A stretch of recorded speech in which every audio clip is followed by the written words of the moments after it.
जोहार साथियों, मैं मुकेश बिरुआ। क्या सरकार आपकी ज़मीन जबरन कब्जा कर सकती है?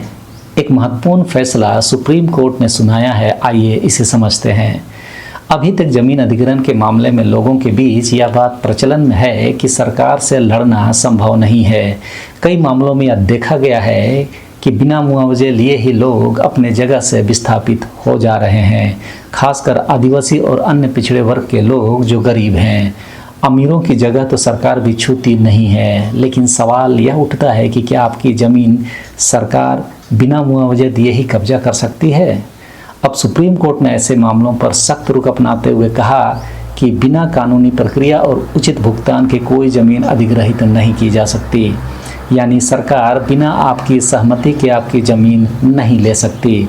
सुप्रीम कोर्ट ने अपने फैसले में साफ कहा कि सरकार किसी भी व्यक्ति की प्राइवेट संपत्ति या ज़मीन को जबरन अपने कब्जे में नहीं ले सकती, जब तक कि वह कानूनी प्रक्रिया का पालन ना करे और उचित मुआवजा ना दें। सुप्रीम कोर्ट ने यह फैसला सुखदत्त रत्र बनाम हिमाचल प्रदेश राज्य 2022 के मामले में सुनाया है। आइए इस मामले को समझते हैं। अगर आप अपने निजी ज़मीन को लेकर निश्चिंत रहते हैं कि ये ज़मीन हमेशा के लिए आपकी ही रहेगी या सरकार उसका अधिग्रहण नहीं कर सकती, तो सुप्रीम कोर्ट ने आपके इस भरोसे को और मजबूत किया है। देश की सर्वोच्च अदालत ने एक हालिया फैसले में स्पष्ट कर दिया कि सरकार किसी भी व्यक्ति की संपत्ति को बिना मुआवजा दिए और उचित कानूनी प्रक्रिया के अपने कब्जे में नहीं ले सकती। जी हाँ, अपने कब्जे में नहीं ले सकती। यह फैसला हिमाचल प्रदेश से जुड़े एक ऐतिहासिक मामले में आया है, जहां राज्य सरकार ने एक व्यक्ति को ज़मीन को दशकों पहले सड़क निर्माण के लिए बिना किसी भुगतान और कानूनी प्रक्रिया के अधिग्रहित कर लिया था। मामला यह था कि हिमाचल प्रदेश में 1970 के दशक में सड़क बनाने के लिए एक व्यक्ति की ज़मीन को सरकार ने अपने कब्जे में लिया था, लेकिन न तो उस व्यक्ति को मुआवजा दिया गया और न ही उसे कोई कानूनी अनुमति ली गई थी। हम सभी जानते हैं कि ज़मीन अधिग्रहण करने के मामले में सरकार अक्सर ज़मीन मालिकों को ज़मीन अधिग्रहण अधिनियम के तहत प्रक्रिया के आलोक में सूचित नहीं करती और न ही उनकी सहमति ले पाती है।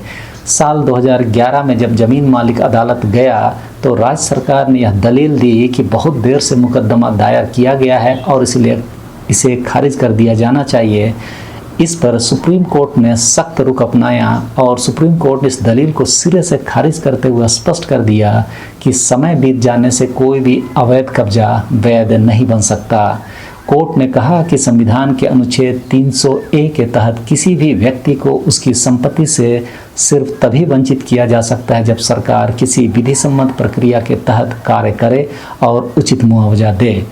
1978 में 44वें संविधान रिवीजन के बाद संपत्ति का अधिकार भले ही मौलिक अधिकार ना रहा हो, पर अब भी यह एक महत्वपूर्ण संवैधानिक अधिकार है।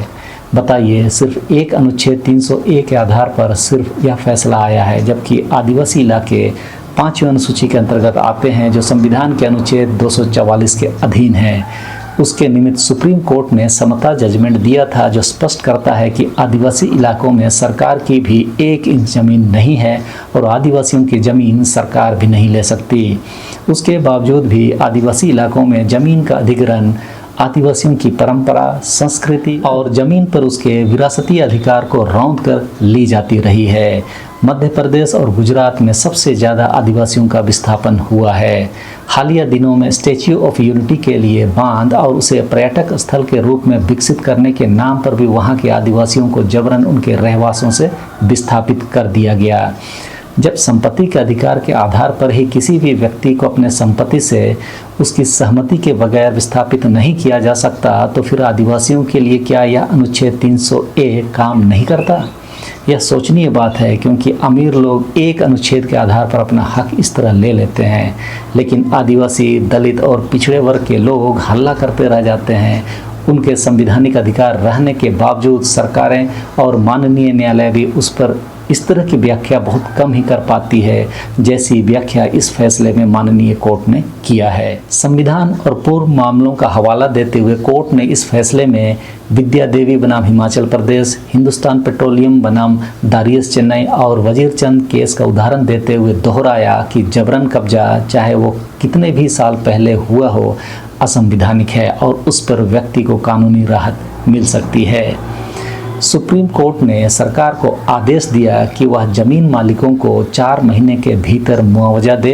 इसके साथ ही मानसिक तनाव और लंबे समय से हुए नुकसान के लिए अतिरिक्त रकम 2001 से 2013 तक का ब्याज और 50,000 रुपये कानूनी खर्च के तौर पर अदा करने को कहा।